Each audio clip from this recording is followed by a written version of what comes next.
Hello.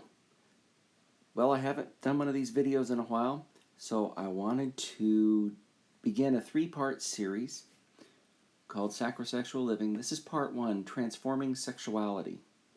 There will be a part two and a part three to come. So let's dive right in.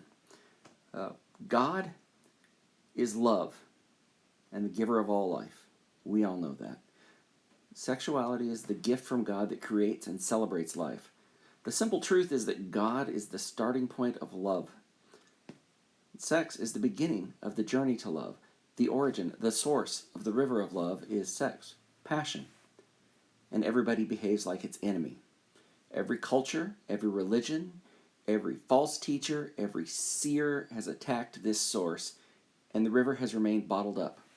The hue and cry has always been, quote, sex is sin, sex is irreligious, sex is poison, unquote.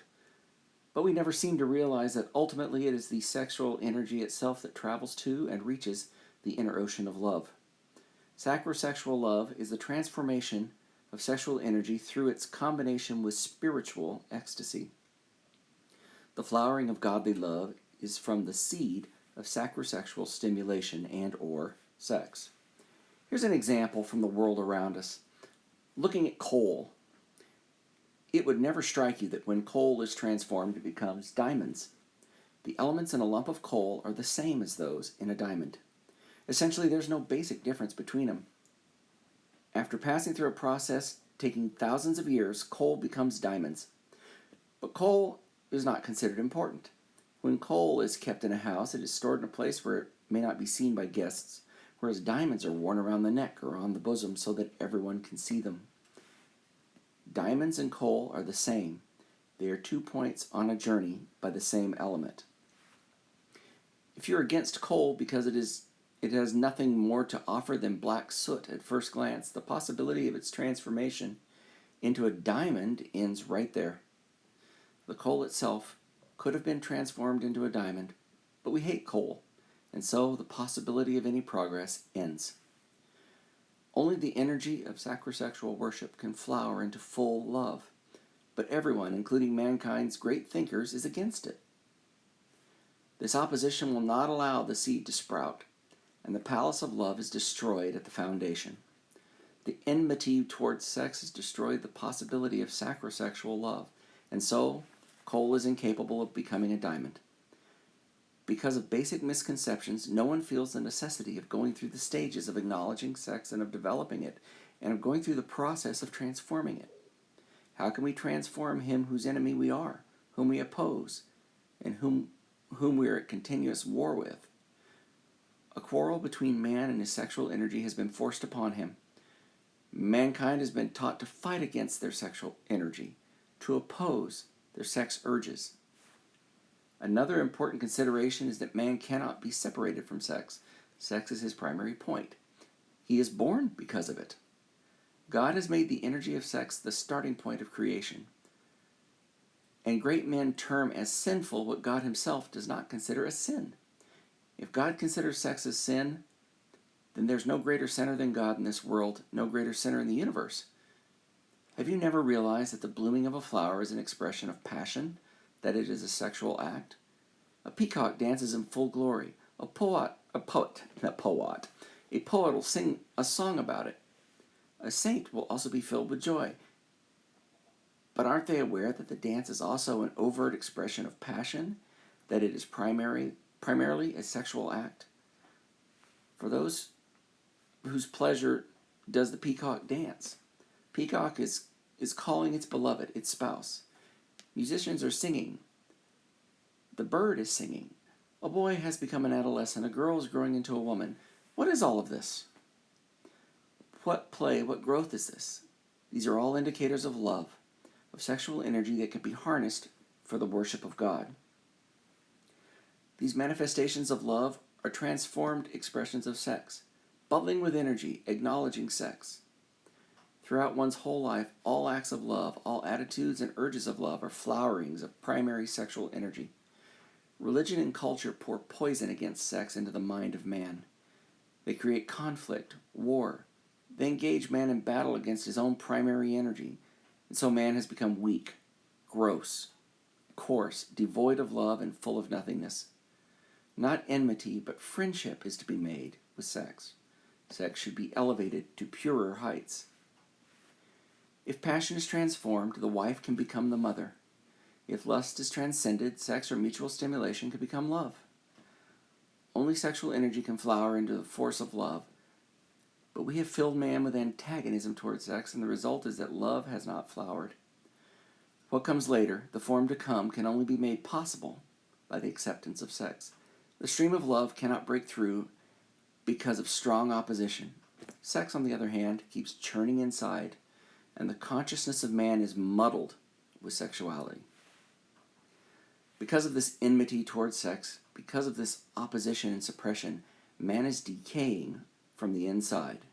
He can never free himself from something that is the very root of his life, and because of this constant inner conflict, his entire being has become neurotic. He is sick. This perverted sexuality that is so evident in mankind is the fault of his so-called leaders and saints.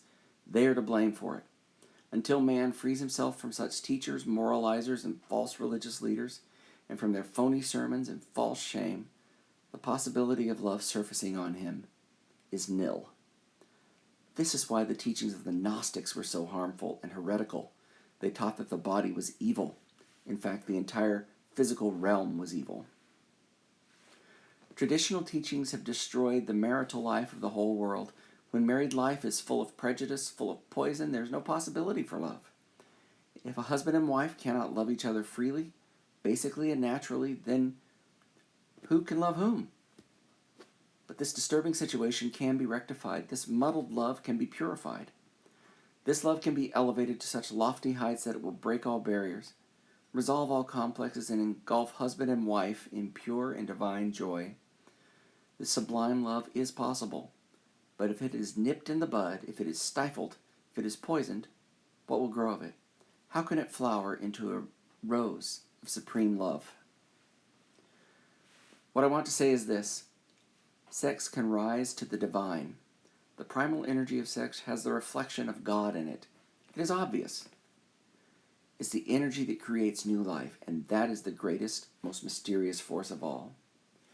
End this enmity with sex. If you want a shower of love in your life, renounce this conflict with sex. Accept sex with joy. Acknowledge its sacredness. Receive it gratefully and embrace it more and more deeply. You'll be surprised that sex can reveal such sacredness.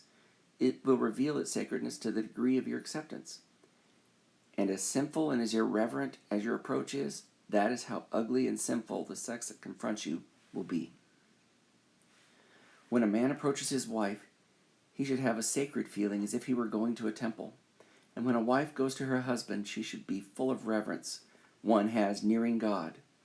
In the moments of sex, lovers pass through coitus, and that stage is very near to the temple of God, to where he is manifest in creativeness.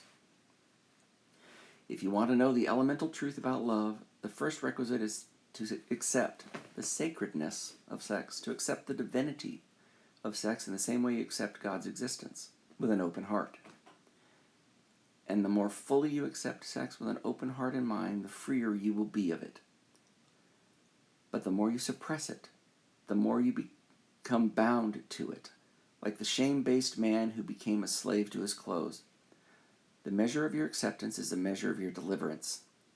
The total acceptance of life, of all that is natural in life, of all that is God-given in life, will lead you to the highest realms of divinity, to heights that are unknown, to heights that are sublime. I call that acceptance theism, and that faith in the God-given is the door to liberation. I regard those precepts which keep man from accepting that which is natural in life and in the divine scheme as atheism. Quote, oppose this, suppress that. The natural man is sinful, bad, lustful. Leave this, leave that. All this constitutes atheism, as I understand it. Those who preach renunciation are atheists. Accept life in its pure and natural form and thrive on the fullness of it. The fullness itself will elevate you, step by step. And this very same acceptance of sex will uplift you to serene heights you had not imagined possible. If sex is coal, the day is certain to come when it shows itself, as diamonds. The stronger a person's ego is, the harder it is for him to unite with anybody. The ego comes in between. The I inserts itself. It is a wall. It proclaims, you are you and I am I. And so even the most intimate experience does not bring people close to each other. The bodies may be near, but the people are far apart. So long as there is this I inside, this feeling of otherness cannot be avoided. As long as there is this feeling of separation, love cannot be known. Love is the experience of unity. The demolition of walls, the fusion of two energies is what the experience of love is. Love is the ecstasy when the walls between two people crumble down, when two lives meet, when two lives unite. There's no greater example of complete union than the Trinity. The three persons of the Trinity are in full, loving, and life-giving union. The closest thing we as disciples and followers of God can do is to complete the physical union experience when we come together in full spiritual bonding during sacrosexual worship. It is time for believers in the inventor of sexuality to take our worship to the next level. This is not for the novice or babe in Christ. They need the first level of koinonia in fellowship. But in time, they also can attain to the practice of sacrosexual worship and do so in purity. Even Jesus said there were teachings that his own apostles were not ready for. Are you ready? Is the reason you are listening to this video a sign that you have matured to the point of deeper communion with God and your fellow believers? Pray and ask God to reveal this to you.